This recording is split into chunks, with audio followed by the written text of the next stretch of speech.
The gentleman from Florida, Mr. Dunn, is recognized for his. Thank you very much, Mr. Chairman. Thank the panelists for being here. Dr. Córdova, it's great to see you again. I think last time we were together, we were standing on an ice sheet in Greenland. So it's still pretty cold by my Floridian standards here, I'll be honest with you. And I will tell you that I've enjoyed the time I've had chatting about science with Dr. Córdova. I'm sorry I haven't had a chance to chat with the other panelists on a more personal basis. And certainly the chairman knows that I will spend the whole time here talking about science with you if I could, but we're here to talk about the budget, so here we go. In all the major corporations and government agencies that I've been associated with, they have an audit process in plan for auditing the processes and the finances, both inside an organization. I'd like to know a little bit about your audit plan and processes. This is a perfect topic for my Chief Operating Officer. Okay. And also possibly for our board chair to pick up, because this is something that is done jointly with the National Science Foundation and the National Science Board. But we have our major audit is our annual financial statement audit that occurs each year, and that is quite consuming for the agency overall, in that we begin the minute that it's completed with the preparation of materials and our interactions with the external auditors. Okay, so that's good to hear. So you have external auditors Yes. as well as the GAO involved in this? I guess it's absolutely. the GAO, am I right?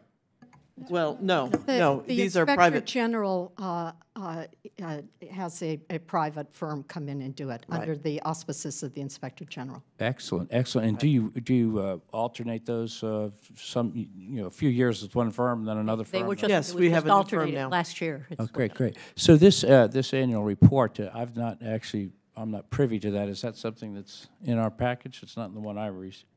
No. I believe it's online. We can certainly send get you the- And the agency, of course, writes its own response in the board. The Inspector General's office comes up through the Oversight Committee of the National Science Board, and I'm happy to say that NSF has received an unqualified audit report. So. Excellent. With no, for 20 years, we've had a clean report in a row, and this year we had no significant deficiency either. So, Chairman Smith, I'm very proud of that.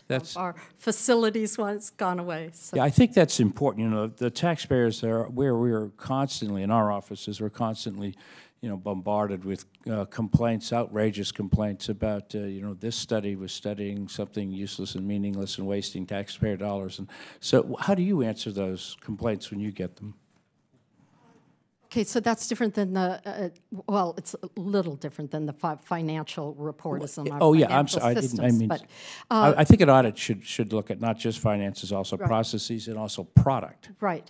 And certainly the board is one of the best places where looking at the quality of what we're doing. And Yeah, so the National Science Board oversees the foundation, and the director is a member of that board. So, we look through, NSF compiles information on peer review, and that is given to the board, and the board looks at that with great scrutiny, and always pressing the National Science Foundation to improve its processes, because I think the process for peer review is quite robust, but it can always be improved. The chairman has made it a point to keep after the agency on that, and we're very serious in our oversight role, and NSF agrees that constant improvement is worthwhile. And Congress has to take a lot of credit because through reports like the AICA, that they've gotten us to also look more intensely at our processes and to adopt new ones. So as a result of the AICA and the NAPA report and a report from our own Business and Operations Advisory Committee, I instituted the position starting this past January of Chief Officer for Research Facilities. This is one example, because in the research facility areas that we've had a number of critiques over the past few years. And so this has dramatically, in just a few months' time, just dramatically improved our oversight, and it allows me as director to really see the agency and what's happening in all the different facility areas immediately.